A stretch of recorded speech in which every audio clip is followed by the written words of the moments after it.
ಕೋಲಾರದ ಗಡಿಯಲ್ಲಿ ಕಾಡಾನೆ ಕಂಡುಬಂದಿರುವಂತಹ ಹಿನ್ನೆಲೆಯಲ್ಲಿ ಅಲ್ಲಿನ ಗ್ರಾಮಸ್ಥರು ತಡಪಡಿಸ್ತಾ ಇದ್ದಾರೆ. ಅಯ್ಯೋ ಬಂದ್ಬಿಡ್ತಲ್ಲ ಕಾಡಾನೆ ಅಂತ. ಎಸ್, ಏನು ಬಂಗಾರಪೇಟೆ ತಾಲೂಕಿನ ಕನಮಹಳ್ಳಿಯಲ್ಲಿ ಗ್ರಾಮದ ಬಳಿ ಕಾಡಾನೆ ಕಂಡುಬಂದಿದೆ. ಬಂಗಾರಪೇಟೆ ತಾಲೂಕಿನ ಕನಮನಹಳ್ಳಿ ಗ್ರಾಮದ ಬಳಿ ಕಾಡಾನೆ ಬಂದಿದೆ. 5 ಕಾಡಾನೆಗಳ ಹಿಂಡು ಕಂಡು ಜನರು ಆಕ್ರೋಶವನ್ನು ಹೊರಹಾಕಿದ್ದಾರೆ. ರೈತರ ಬೆಳೆಗಳನ್ನ ನಾಶ ಮಾಡಿದ್ದ ಕಾಡಾನೆ ಹಿಂಡು. ಕಾಡಾನೆಗಳನ್ನ ನಿಯಂತ್ರಣ ಮಾಡುವಂತೆ ಗ್ರಾಮಸ್ಥರು ಒತ್ತಾಯಿಸ್ತಾ ಇದ್ದಾರೆ. ತಮಿಳುನಾಡಿನ ಕೃಷ್ಣಗಿರಿ ಅರಣ್ಯದಿಂದ ಬಂದಿರುವಂತಹ ಕಾಡಾನೆಗಳ ಹಿಂಡು ಇದೀಗ ಕೋಲಾರದ ಗಡಿಯಲ್ಲಿ ಕಂಡು ಬಂದಿದೆ. ನಿಜಕ್ಕೂ ಕೋಲಾರದ ಗಡಿಯಲ್ಲಿ ಕಾಡಾನೆ ಪ್ರತ್ಯಕ್ಷ ಆಗಿರೋದು ಅಲ್ಲಿನ ಜನರಿಗೆ ಭಯಭೀತವನ್ನ ಉಂಟು ಮಾಡಿದೆ. ಜೊತೆಗೆ ಅಲ್ಲಿನ ರೈತರಿಗೆ ಕಂಗಾಲಾಗುವಂಥ ವಿಷಯ, ತುಂಬಾ ಚಿಂತೆ ಮಾಡುವಂಥ ವಿಷಯ. ಯಾಕೆ ಅಂತಂದ್ರೆ ಏನು ಈ ಒಂದು ಕನಮನಹಳ್ಳಿಯ ಗ್ರಾಮದ ಬಳಿ ಕಾಡಾನೆಗಳ ಹಿಂಡು ಬಂದಿತ್ತು, 5 ಕಾಡಾನೆಗಳ ಹಿಂಡು ಬಂದಿತ್ತು ಅನ್ನೋದು ಕಂಡು ಬಂದಿದೆ. ಅಲ್ಲಿನ ಜನರು ಆ ಕಾಡಾನೆ ಬಂದಿರೋದನ್ನ ನೋಡಿ ಆತಂಕವನ್ನ ಪಟ್ಟಿದ್ದಾರೆ. ನೋಡಿ, ಗಮನಿಸ್ತಾ ಇದ್ದೀರಾ, ಟೊಮೊಟೊ ಹಾಕಿರುವಂತಹ ಏನು ಜಾಗ ಇದೆ ಅದೆಲ್ಲ ಕೂಡ ಸರ್ವನಾಶ ಆಗೋಗ್ಬಿಟ್ಟಿದೆ ಈ ಕಾಡಾನೆಗಳ ಹಿಂಡಿನಿಂದ.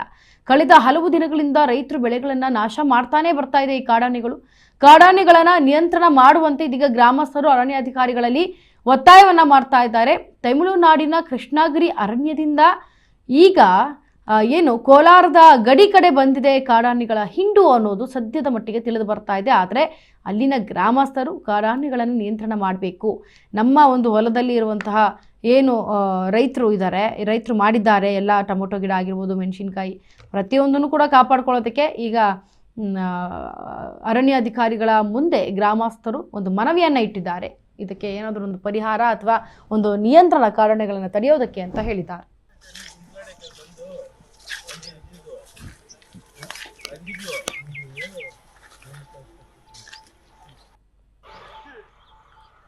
ಎಸ್, ನೋಡಿ, ರೈತರ ಬೆಳೆಯನ್ನ ಯಾವ ರೀತಿಯಾಗಿ ನಾಶ ಮಾಡಿದೆ ಕಾಡಾನೆಗಳ ಗುಂಪು ಅನ್ನೋದನ್ನ ಗಮನಿಸಿ. ಕಂಪ್ಲೀಟ್ ಆಗಿ ರೈತರು ಹಾಕಿರುವಂಥ ಟೊಮೊಟೊ ಗಿಡ ಏನಿದೆ ಅದು ಅಷ್ಟು ಕೂಡ ಕಂಪ್ಲೀಟ್ ಆಗಿ ಧ್ವಂಸ ಆಗೋಗಿದೆ. ನೋಡಿ, ಗಮನಿಸ್ತಾ ಇದ್ದೀರಾ, ಎಲ್ಲ ಟೊಮೊಟೊ ಗಿಡ ನಾಶ ಆಗೋಗಿದೆ. ಸೊ ರೈತರಿಗೆ ಎಷ್ಟು ಇದು ವಿಫಲವಾಗುತ್ತೆ ಅಂತಂದರೆ, ಅಷ್ಟೆಲ್ಲ ಕಷ್ಟಪಟ್ಟು ರೈತರು ಹಾಕಿರುವಂಥ ಟೊಮೊಟೊ ಗಿಡ ಇದೀಗ ನೆಲ ಕಚ್ಚಿಬಿಟ್ಟಿದೆ. ಯಾಕೆ ಅಂತಂದರೆ ಕಾಡಾನೆಗಳ ಹಿಂಡೆ ಬಂದರೆ, ಒಂದು ಕಾಡಾನೆ ಬಂದ್ರೇ ಅದನ್ನು ಹಿಡಿಯೋಕ್ಕಾಗಲ್ಲ, ಇನ್ನು ಹಿಂಡು ಬಂದರೆ ಹೇಗೆ?